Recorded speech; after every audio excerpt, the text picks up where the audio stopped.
Will China be the first country without physical money? Do you still carry cash notes with you in your day-to-day life, or do you make most of your payments with your credit card? In either case, for China, you are already way behind. Now subscribe to the channel and leave the like in the video to follow our content. The same country that invented paper money in the 7th century could become the first country without physical money. From paper money directly to online payments, all breakfast stalls in major Chinese cities already accept payments via smartphone, and even waiters already carry a QR code to receive their tip. The well-known street vendors have a sign with the QR code for payment hanging about their products, which makes buying much faster and more dynamic. Just point your phone at the QR code and then show the payment confirmation screen to the merchant. If you walk the streets of downtown Beijing, Shenzhen, or other major Chinese cities, you'll surely come across the scene.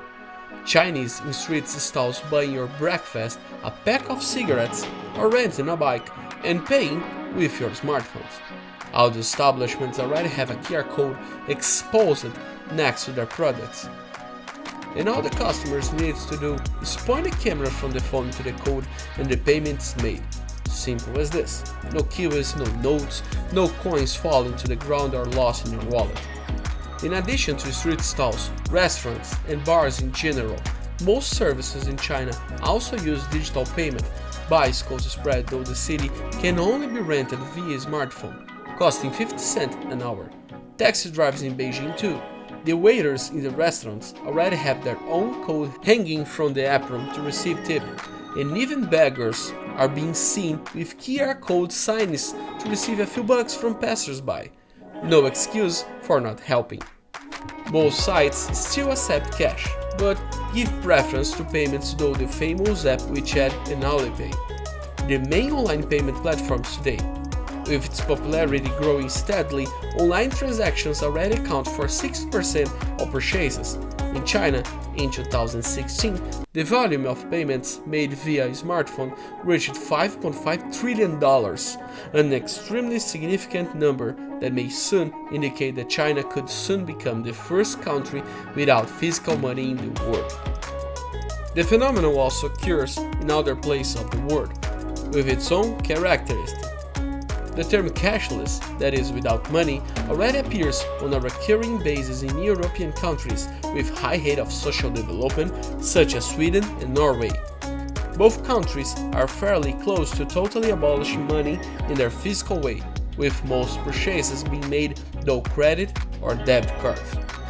Here you can perform a more in-depth analysis of this payment option. People like the elderly who don't mess with technology and people with motor difficulties would be hard. Also, the fact that many traders still do not have access to technological means of payment excludes a large part of the population from this innovation. We can even think of the out of control is spending and also a possible fall in the system, which would result in a shutdown of all trade. But what has changed in China? The sudden shift in payment dynamics in China is largely derived from two changes in the last 7 years. The 31% increase in GDP per capita to $6,500, a 30% increase in internet usage to 50 out of 100 Chinese. Of China's 1.35 billion inhabitants, more than 700 million have internet access, and smartphones are relatively cheap. It costs just over 500 reais, a cutting-edge handset from Hawaii or Xiaomi. Moreover, one of the most surprising facts is that China has not gone through the phase book payments via credit or debit card, such as Sweden and Norway. With GDP rising and easier access to smartphones, the Chinese have already advanced to payments via apps, and cards have not even gained much popularity. As She, president of China Brazil Internet Promotion Agents and former director of Xiaomi Brazil, pointed out in an interview with XM, young Chinese had no computer and jumped on the mobile phone. They also had no credit card and went straight to the digital payment. When they came to have access to technology, they dived headlong. With all these changes, experts predict that China will become the first country without physical money in a few years. The definitive transition would take 5 years in major cities and 13 years before the rest of the country adapts. So if you are in China in 2030, don't forget to always have your phone charged. If your battery starts running out, run to the nearest store and buy a unit charge, sold at very low cost. War of Giants, Alibaba vs Tencent. As we already told here, the Chinese sold virtual everything in those applications. It will be no different, of course, when it came to payment for your purchases. Only 2 Chinese companies accounted for 3 trillion in transactions in 2016. Online retailer Alibaba, Jack Ma, owner of payment service Alipay, and Ma Huateng's technology company Tencent, which owns the WeChat app, known as Weixin in China.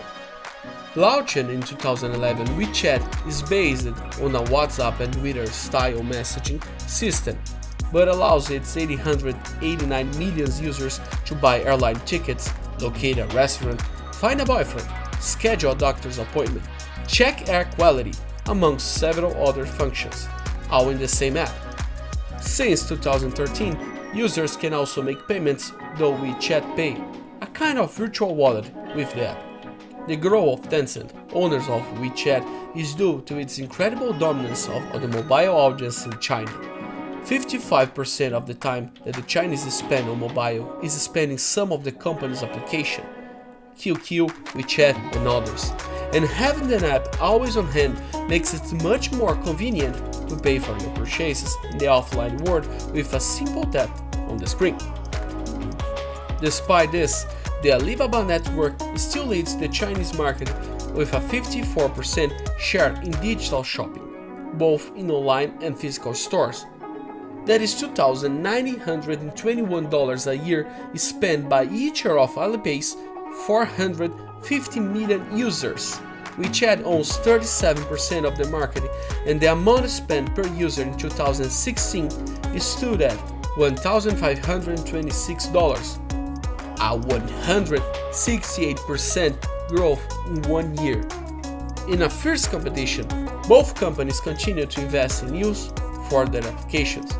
Alibaba is investing in financial service via Alipay, where customers can make small investments and save it with the app. WeChat has updated China's millennial custom of gifting friends with money and created a digital version where users can send their gift inside a red envelope, as traditional dictates. Mobile phones brands like Xiaomi come with an exclusive session for the wallet called the Mi Wallet, where you can register your cards, use them freely without the need for an app. The monopoly of applications. A very particular feature of China, which helps explain its growth independence from physical money, is the control of its online environment. The most popular messaging and social media apps, including Facebook, Instagram, and Twitter, are blocked by the Chinese government, which gives Chinese companies a chance to dominate this market. While we here use each app for a different function, the Chinese just need WeChat to accomplish all these tasks. Thus, by adapting such a popular application to be able to make payments, it was already predictable the abandonment of physical money. In addition, the Chinese also tends to use their cell phones more than other countries. If you compare the US with China in terms of how people access the internet, China is much more inclined to use smartphones. People still spend a lot of their time on mobile phones, and for them it's logical to have all the tools they need in one place, said Ben Cavender, Senior Analyst of China Market Research Group in Shanghai. The intention to become the first country without physical money is not exclusive to China. As stated above, Sweden has already declared its intention to receive the title, and in fact, there is a worldwide tendency to abandon the use of paper money. This announced that the payment of 10 to 50,000 restaurants and food suppliers would agree to stop receiving cash payment. This trend called cashless has already arrived in Brazil. The House of Representatives discussed on Bill 48 of 2015, which suggests extinguishing the circulation of cash banknotes in the country. Although cashless payments are growing here, the road to Brazil still seems to be long, as the adaptation of commercial establishments, even to the use of credit and debit cards, is still very recent, and the dynamics of smartphones use also differs greatly from Chinese. But the important thing is that we are moving towards this direction. And you, what do you think about this change in payment mode? Do you think Brazil will be able to move forward in this aspect in the coming years? And is China the first country without physical money? Tell us in the comments.